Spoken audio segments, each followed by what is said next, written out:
ನಂದಕ ಅಥವಾ ಇಂಗ್ಲಿಷ್ ಒಳಗ fire extinguisher ಅಂತ ಕರೀತಾರೆ. ಓಕೆ, ಈ ಅಗ್ನಿನಂದಕ ನಾವು ಎಲ್ಲಿ ಯೂಸ್ ಮಾಡ್ತೇವೆ, ಎಲ್ಲಿ ಇದ್ರ ಬಳಕೆ ಮಾಡ್ತೇವೆ ಅಂತಂದ್ರೆ ಸಣ್ಣ ಪ್ರಮಾಣ ಒಳಗೆ ಬೆಂಕಿ ಹತ್ತಿದಾಗ. ಈಗ ಫಾರ್ ಎಕ್ಸಾಂಪಲ್ ನಿಮ್ದ ಆಫೀಸ್ ಐತೆ, ಆಫೀಸ್ ಒಳಗ ಎಲ್ಲರ ಶಾರ್ಟ್ ಸರ್ಕ್ಯೂಟ್ ಆದಾಗ, ಯಾವ್ದಾರ ಫೈಲ್ ಅಥವಾ ಕಂಪ್ಯೂಟರ್ ಒಳಗ ಬೆಂಕಿ ಆದಾಗ ಆ ಸಮಯ ಒಳಗ ನಾವು ಇದನ್ನ ಯೂಸ್ ಮಾಡಿ ಆ ಬೆಂಕಿಯನ್ನ ಆರಿಸ್ತೇವೆ. ಆಮೇಲೆ ಇದ್ರೊಳಗ 3 ಪ್ರಕಾರ, ಇದ್ರೊಳಗ ನೀವು ನೋಡಬಹುದು ಎ, ಬಿ ಮತ್ತು ಸಿ ಟೈಪ್. ಎ ಟೈಪ್ ಬೆಂಕಿ ಯಾವ್ದು ಅಂತಂದ್ರೆ ಈ ಕಟ್ಟಿಗೆ ಕಸ ಏನ್ರೆ ಹತ್ತಿತ್ತಂತಂದ್ರೆ ಅದ್ರೊಳಗ ನೀರ್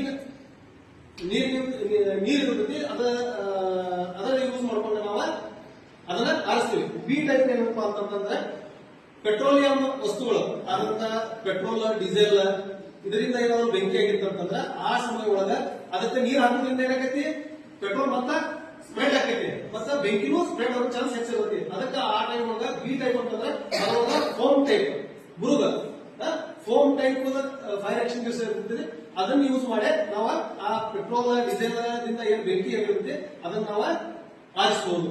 ಇನ್ನು ಸಿ ಟೈಪ್ ಒಳಗೆ ಏನೈತೆ ಅಂತಂದ್ರೆ ಇಲೆಕ್ಟ್ರಿಕಲ್, ನಾ ಈಗ ಹೇಳ್ತೇನೆ ನಿಮಗೆ, ಮನೆ ಒಳಗೆ ಶಾರ್ಟ್ ಸರ್ಕ್ಯೂಟ್ ಆಗಲಿ ಅಥವಾ ಕಂಪ್ಯೂಟರ್ ಒಳಗಂದ್ರಿ ಅಥವಾ ಎಲ್ಲೇ ಆಫೀಸ್ ಒಳಗ ಇಲೆಕ್ಟ್ರಿಕ್ ಶಾರ್ಟ್ ಸರ್ಕ್ಯೂಟ್ ಇಂದ ಆದಂತ DCP, dried chemical powder, DCP ಇಂದ ಅದನ್ನ ಫೈರ್ ಎಕ್ಸ್ಟಿಂಗ್ವಿಷರ್ ಮಾಡಿರ್ತಾರೆ. ಆ ಡಿಸಿಪಿ ಫೈರ್ ಎಕ್ಸ್ಟಿಂಗ್ವಿಷರ್ ಯೂಸ್ ಮಾಡ್ಕೊಂಡ ನಾವು ಆ ಇಲೆಕ್ಟ್ರಿಕ್ ಫೈರ್ ನ ಏನ್ ಮಾಡಬಹುದು, ಆರಿಸಬಹುದು.